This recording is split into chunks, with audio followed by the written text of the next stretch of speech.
Welcome to spark in the dark. இன்றைக்கி நம்ம பார்க்க போகிறது types of pronouns. There are 10 in number. வாங்க பார்க்கலாம்.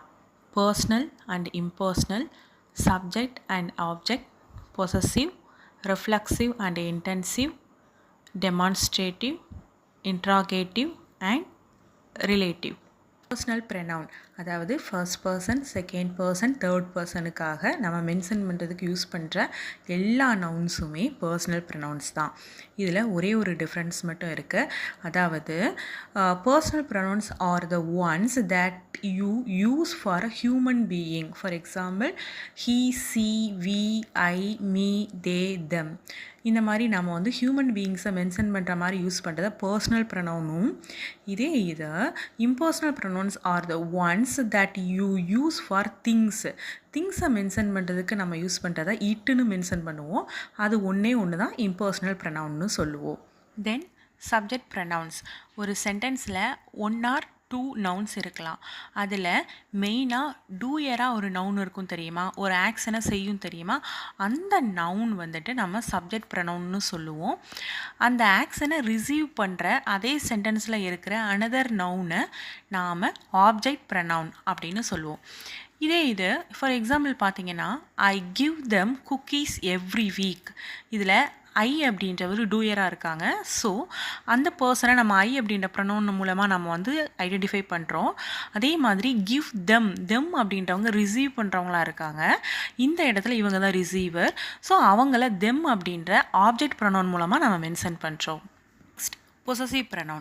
Possessive pronoun is a pronoun that indicates ownership of something or someone. For example, this cat is mine.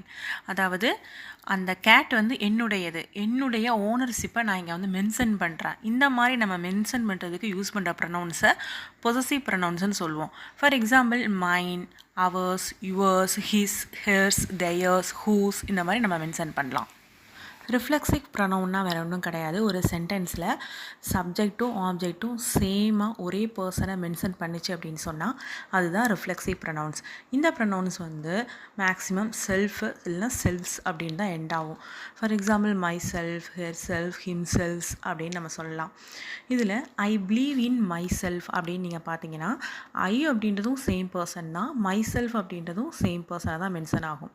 So ஒரே சென்டென்ஸில் சப்ஜெக்ட்டும் ஆப்ஜெக்ட்டும் same பர்சனை mention பண்ணுற ப்ரனவுன்ஸுக்கு நம்ம ரெஃப்ளெக்சிவ் ப்ரனவுன்ஸ் அப்படின்னு நம்ம சொல்லலாம். இன்டென்சிவ் ப்ரனவுன்ஸை பார்த்தீங்கன்னா இந்த சென்டென்ஸில் சப்ஜெக்ட்டும் ஆப்ஜெக்ட்டும் சேம் பர்சனை மென்ஷன் பண்ணாது. அது மட்டும் இல்லை, இந்த இன்டென்சிவ் ப்ரனவுனுக்குரிய அந்த வேர்டு வந்து இல்லாட்டா கூட அந்த சென்டென்ஸ் வந்து கரெக்டான மீனிங்கை கன்வே பண்ணும். For example I myself wrote the code. இந்த சென்டென்ஸில் மை செல்ஃப் அப்படின்ற வேர்டு இல்லாட்டா கூட அந்த மீனிங் வந்து கரெக்டாக கன்வே ஆகும். ஐ ரோட் த கோட் அப்படின்றதே போதுமானது. ஸோ மை செல்ஃப் அப்படின்றது இன்டென்சிவ் ப்ரனவுன் இந்த இடத்துல. தென் demonstrative pronoun.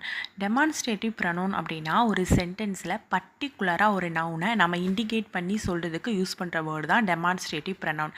This is my back.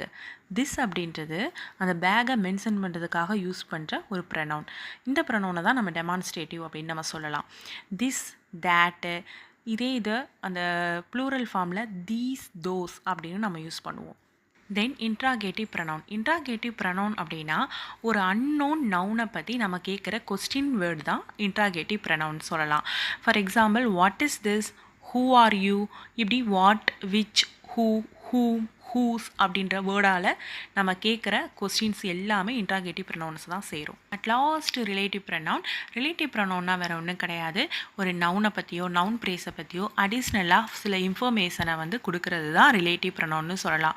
For example this is the house which I built அப்படின்னு நம்ம சொல்கிறோம். இப்போ அதுதான் அந்த வீடு, இதை யார் கட்டினது, நான் கட்டினது அப்படின்னு சொல்கிறது. எக்ஸ்ட்ரா அந்த நவுனை பற்றி ஒரு இன்ஃபர்மேஷனை நமக்கு கொடுக்குது அப்படின்னா அது வந்து relative pronoun. If you have any doubt, comment your doubt. Thank you.